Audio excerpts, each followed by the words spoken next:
आज आपण कारल्याची भाजी करणार आहे. मी बाजारातून भाजी कारली आणली. याचं वजन 400 ग्राम आहे फक्त. पण एवढी 4 लागणार नाही, तर 2चाच वापर करणार आहे. ही 2 वापर करणार, ही आणि 2 नंतर करणार. ही भाजी आपण पुढे कशी करणार याची रेसिपी मी तुम्हाला दाखवणार आहे.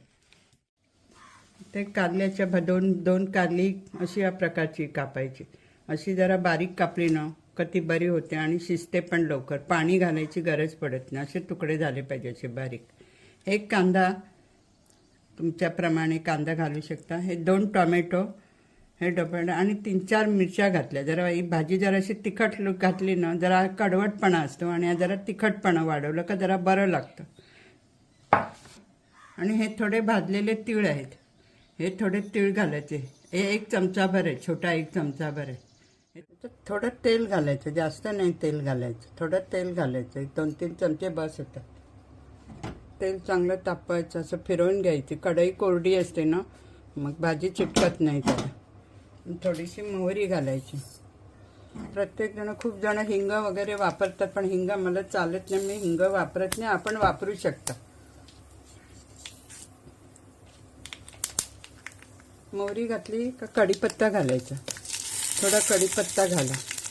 आणि ह्या हिरव्या मिरच्या, जरा मिरची मी 2 जास्तच घातली, पण भाजीचा कडवटपणा मग जरा कमी वाटतो. तेलातच पहिली मिरची परतून घेते. चांगली परतली का जरा तिखटपणा कमी होईल त्याचा. आता कांदा घालते त्याच्यात. हा 1 कांदा कापलाय मी.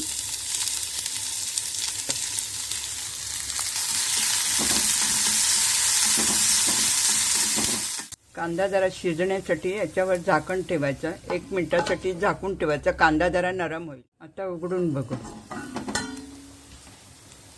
आता यात कांदा जरा नरम झालाय. आता यात टोमॅटो घालायचा.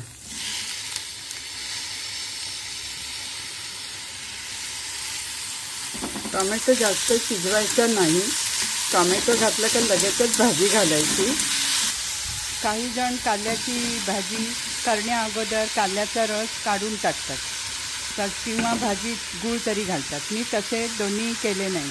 कारल्याचा रस हा आरोग्यासाठी खूप चांगला असतो. जास्त करून मधुमेहींना तर खूपच बरा असतो. त्याऐवजी टोमॅटो जरा कच्चाच ठेवायचा. टोमॅटो जास्त शिजवायची गरज नाही. टोमॅटो तसाच ठेवायचा. टोमॅटो शिजल्याबरोबर लगेचच कारले घालायची. कारली कापलेली एकसारखं परतून घ्यायचं.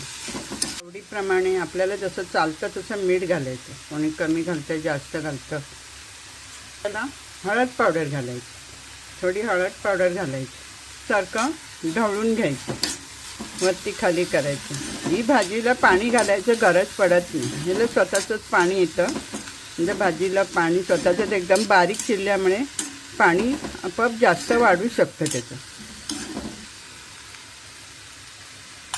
आता त्याच्यावर झाकण ठेवायचे आणि भाजी शिजू द्यावी. शिजत आली, बरंच नरम झाली याची.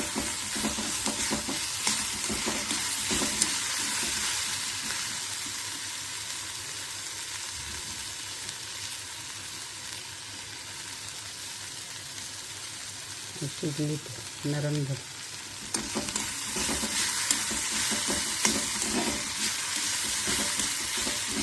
खोबरं घालायचं. मला आवडत असेल तर तुम्ही घाला. आम्ही कोकणपट्टीतली, आम्हाला जरा खोबरं वरती पाहिजे भाजीला घालायला. तसेच याला थोडे तीळ घातले आहे मी. थोडे तीळ घातल्याने भाजी जरा बरी वाटते दिसायला. आता ही भाजी झाली तर झाकण ठेवू शकते. 2 मिनिटांनी मग गॅस बंद करायचा. आता ती झाली. अशीच तुम्ही अशी पळी वाटे व्यवस्थित एक असं घालायचं खोबऱ्यासहित. म्हणजे वरती ताटावर खोबरं त्या भाजीवर छान दिसतं.